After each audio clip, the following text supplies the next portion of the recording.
Yes, go ahead and let's start this lesson. Write down your essential question right now. Ready? Go.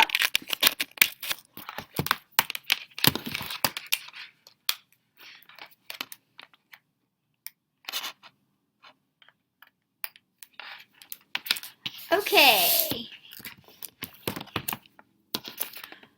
I apologize for doing the video late. So over here, wow, isn't this awesome? I love these type of questions where we talk about marbles in a jar and all that stuff. Okay, so one marble is taken from the jar and replaced, and a second marble is taken from the jar. So basically, you're going to scroll down and do everything, okay? But all they're trying to tell you right here is, as you can see, the title is all about independent events, okay? So you got to think about something. Independent events means when two things happen, okay? One marble is taken and then a second marble is taken, okay? Independent event just means that the first event and the second event have no effect on each other. Okay, so let's think about this. One marble is taken from the jar and replaced. So let's say I picked this one, this green one, okay? I took it out. So, okay, the first one that I picked is green. I should have used the green pen. But anyhow, but then what did I do? I put it back in, okay? And then after I put it back in, I picked another one. And this time I picked a yellow one. Okay?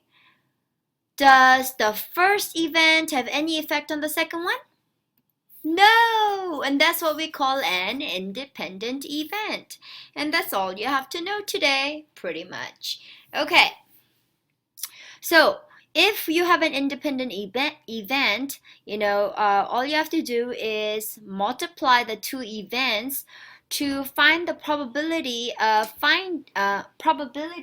getting both events. Okay, so what I'm trying to say is, let's say let's come up with a question. The probability of you getting a green and a yellow. Okay? Well, how would you do that? Because these are independent events, meaning the first don't affect the second event. Wait, the first event doesn't affect the second event. We can just go ahead and multiply them, okay? So the probability of you picking a green marble is what? Or let's see. There's 11 green marbles out of how many total? 14 plus 17 plus 13 plus 11. So what would that be? Let me just add them together, and that happens to be out of 55. And then what you're going to do is you're going to multiply that by the probability of you getting yellow marbles, because you're going to put it back in. It's still out of 55. There's still a total of 55 marbles in there, because yes, you have selected one green, but you put it back in, right? And then how many yellows are there? 17, okay? So when you multiply that, whatever your answer is, that's going to be the probability of you getting a green marble first, and then getting a yellow marble second, assuming that you replace the first one, okay? And so that's all you have to know for this section. And so, of course, I highly recommend you scroll down, and I want you to go ahead and study all of this, okay? This is really important because you have to understand that. And then go to the next section. And so what I'm gonna do is I'm going to go straight into this your turn question. Okay, the two-way frequency table gives the data of about 200 randomly selected apartments in a city. Use the table to answer the question. This question is just basically asking you, okay, so they surveyed 200 people. They live by themselves in a one bedroom. Some people live by themselves in a two bedroom or more. Some people live in a one bedroom, but there's more than one person in there.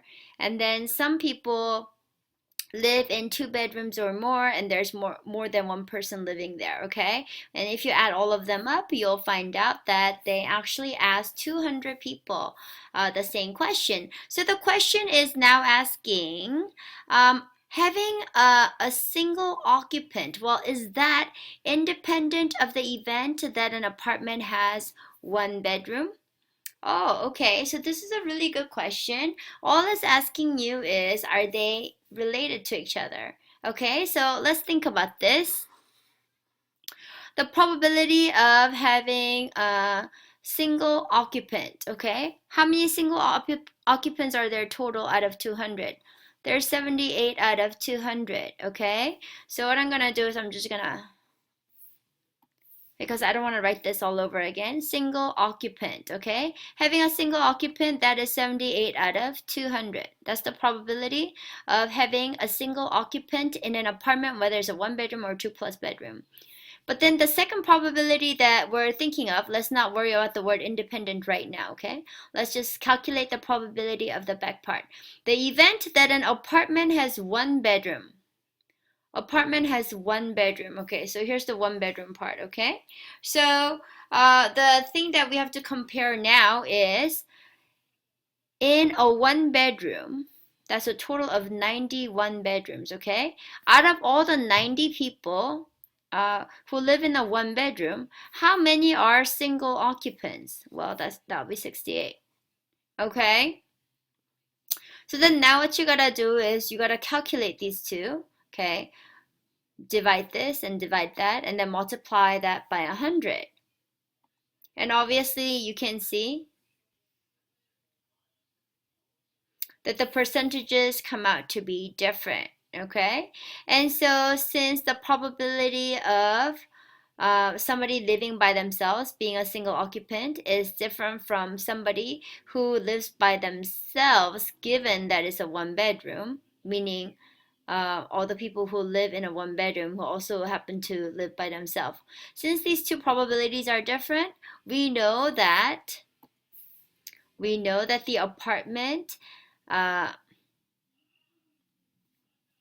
apartment that has a single occupant is not independent. What that means is I thought, hey, I could either live in a 1 bedroom or a 2 bedroom. Maybe I want to live in a 2 bedroom even though I live by myself, right? Because maybe I want one room to be my bedroom, but then my other room to be like a gym.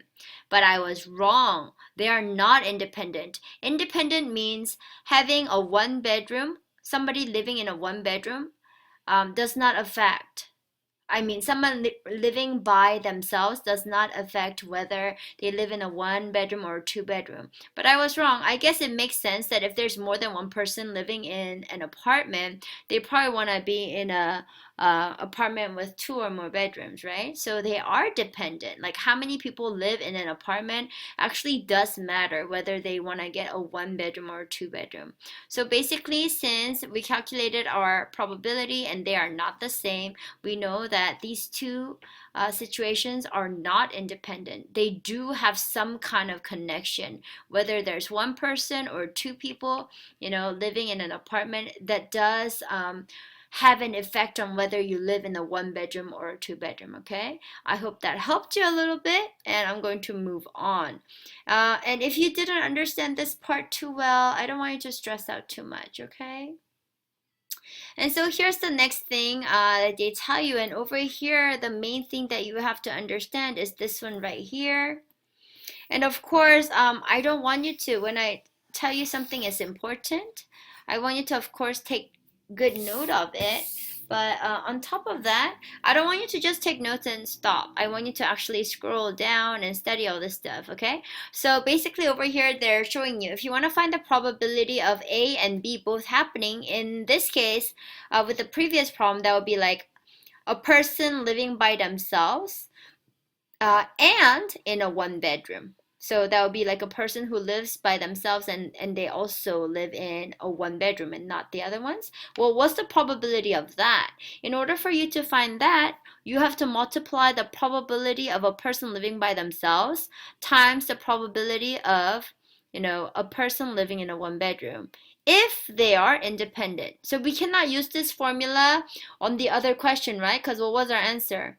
They are not independent, right? How many people live in a place does affect how many bedrooms they live in. So we cannot use this formula right here for that question that we just did. But, for the very first one where we were selecting the marbles, we were definitely allowed to use this one, okay? So again, just scroll down so you understand. Here's the marble question again, and it will help you understand. There's the spinner question, and of course, our lovely Mr. Berger. Make sure you watch those videos. I don't go too much in detail when I think Mr. Berger does a great job. And so now let's go ahead and work on this question right here. Okay, so let's read the question first. You spin a spinner with 4 red sections, 3 blue sections, 2 green sections, and 1 yellow section. If all the sections are of equal size, what is the probability that the spinner stops on green first? Green first and then blue second. Okay, so just let's think about this. You're spinning a spinner, so whether you spin a green and then a blue, do you think that the spinner stopping on a green have any effect on this next one? No, it doesn't. It's not like just because you stopped here, all of a sudden the green color goes away. It's just a spinner. It keeps going round and round and round. Okay, so we already know that these are independent events, right? So when we're just studying for this section, we already know that they are independent events because it's under this title, right?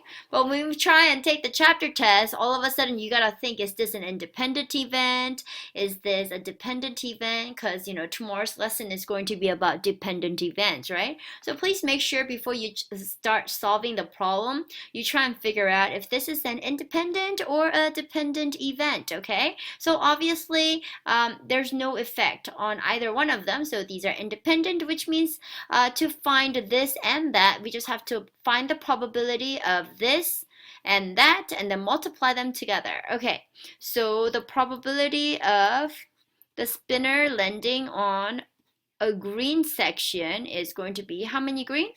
2 out of all the different options, right? 2 out of all the different options. So how many total? 4 plus 3 is 7. 7 plus 2 is 9. 9 plus 1 is 10. Simplified is 1 over 5. And that's the probability of the spinner stopping on a green section. What's the probability of the spinner stopping on the blue section? Let's see. There's 3 blue, so that would be 3 out of 10, right?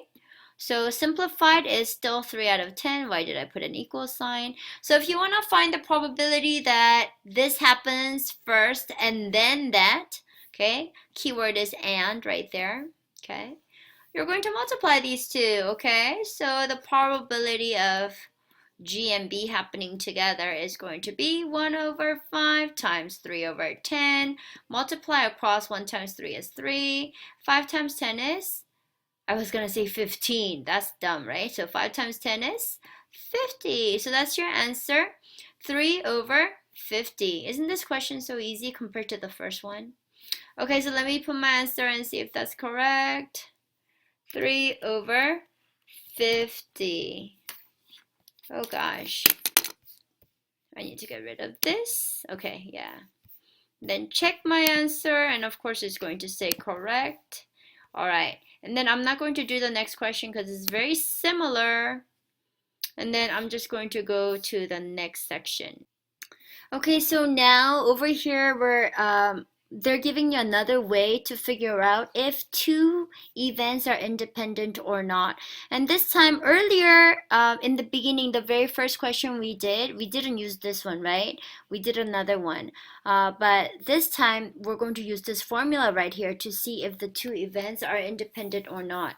And so what you have to remember here is, other than this method that we are going to use right now, the other method that we used with the apartment situation was if the probability of A is the same as the probability of A based on the fact that B happened. If they're the same, then they are independent, okay? And if they are not the same, then they are not independent. We said that the apartment story was not independent because these were not equal to each other, right? Anyhow, now we're going to use this one right here. When you multiply the probability of A and B together, that should be the probability of A and B. And if they are equal to each other, we know that they are independent. So over here, obviously, we all know that if you take medication, if you take vitamins and exercise, then they affect each other, right? Taking vitamins and exercising, it's good for you. Um, so anyhow, you already know that they are not independent, but I want you to just go through all of this and look at it. If all you have to do is click on this and scroll down to where the next circle is, and then it will give you more explanation like this. So just I want you to go ahead and study all of this stuff because it gives you good information, and this video is really great. So make sure you watch that, and we're gonna go straight into our next question.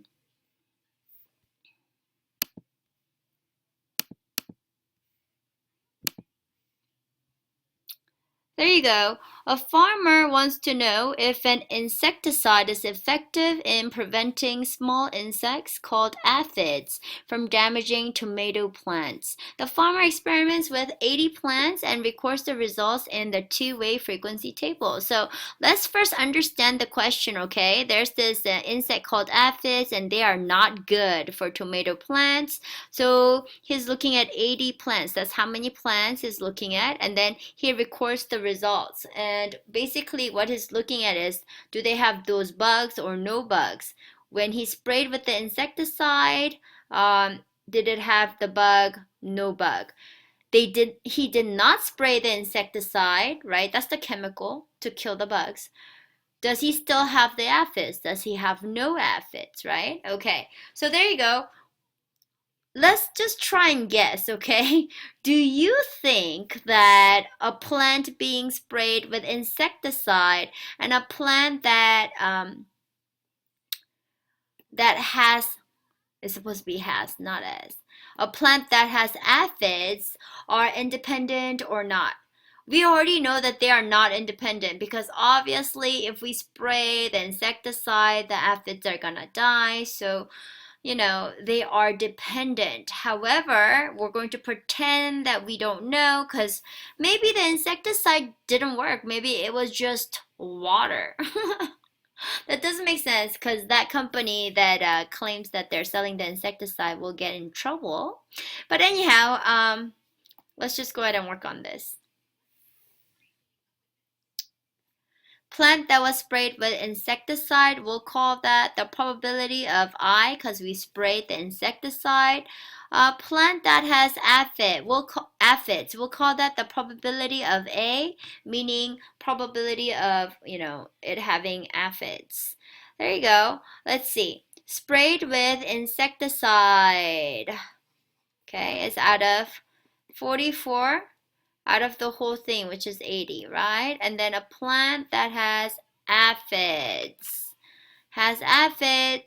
Is all the plants that has aphids is 22, and out of that, plants that were sprayed with the insecticide is 12.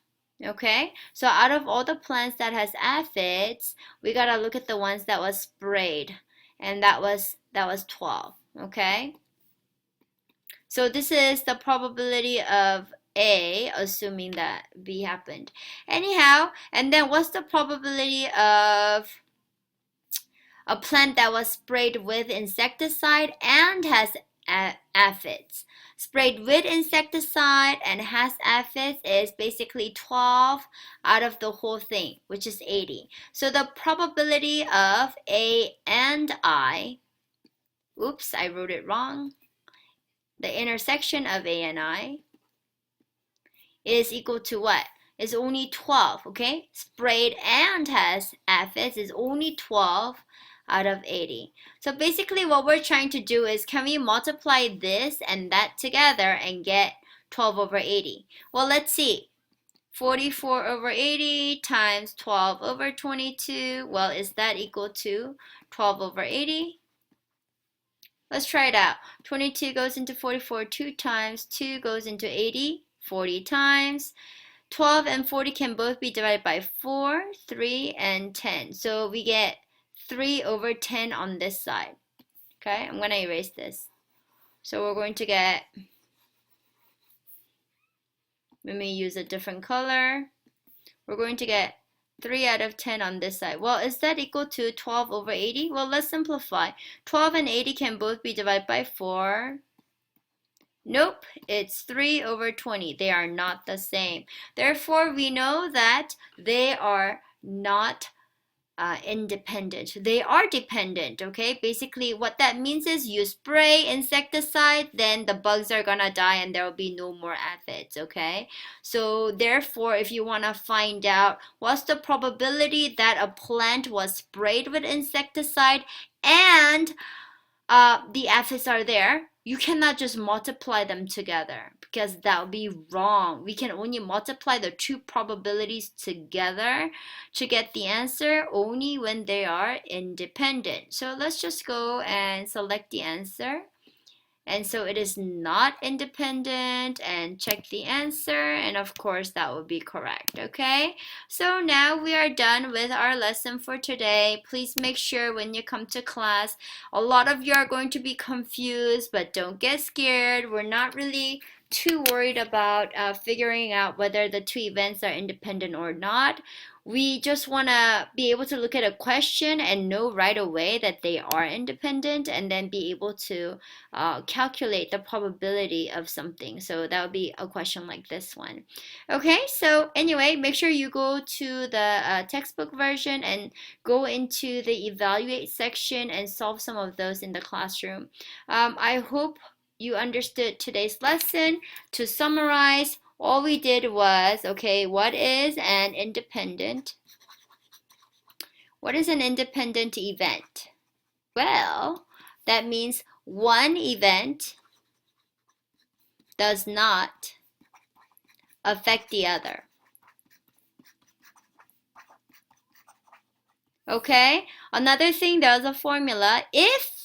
If they're independent to each other, the probability of A and B is equal to the probability of A times the probability of B. And you can use this formula to also figure out if two events are independent or not. And that's all you had to know. All right? Thank you. Goodbye.